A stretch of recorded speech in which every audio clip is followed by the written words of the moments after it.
Pemirsa, kita akan memasuki kabar Nampa-Nampayan. Pelaksanaan pembatasan sosial berskala besar tahap 2 di Banjarmasin makin diperketat. Pemerintah Kota Banjarmasin menutup seluruh pasar selain yang menjual kebutuhan bahan pokok. Seluruh warga kota Seribu Sungai ini diharapkan taat dan mematuhi segala anjuran pemerintah agar bisa memutus mata rantai penyebaran virus corona di Banjarmasin.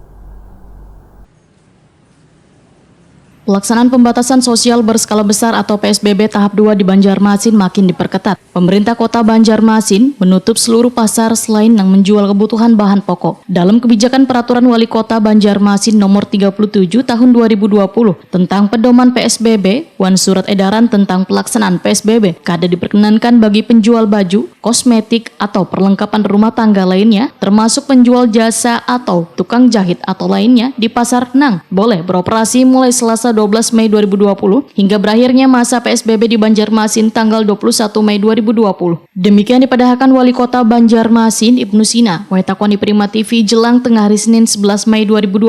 Politisi PKS ini pun menegaskan bagi bubuhan pedagang nang beroperasional pada baisukan hari diperbolehkan mulai pukul 6 WITA sampai 12 WITA. Sedangkan bagi pedagang nang beroperasional pada kemarian hari dimulai dari pukul 14 WITA sampai 16 WITA. Menurut Ketua Gugus Tugas Percepatan Penanganan COVID-19 Banjarmasin ini, selain akan memberlakukan penutupan pasar, penerapan jam malam juga akan semakin diperketat, di mana sebelum pukul 21 WITA diberlakukan pengawasan dan penjagaan, sehingga diharapkan seluruh pedagang sembako maupun penjual makanan sudah tutup dan berada di rumah.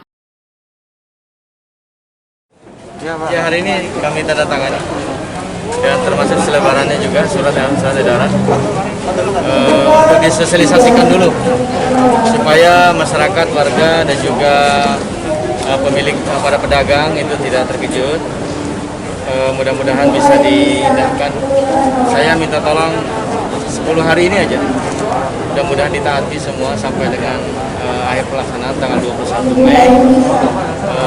Saya tahu dan paham betul bahwa saat ini memang kita semua susah, tetapi ada sebuah hal yang sangat prioritas lagi, yaitu memutus mata rantai ini supaya kita semua bisa berhari raya, supaya kita bisa berlebaran dengan baik, dan kami berharap tetap taati aturan dengan gunakan masker, jaga jarak dan juga cuci tangan. Mudah-mudahan dengan partisipasi itu Corona dan juga COVID-19 di Banjarmasin ini bisa segera kita tuntaskan dan mudah-mudahan segera berakhir.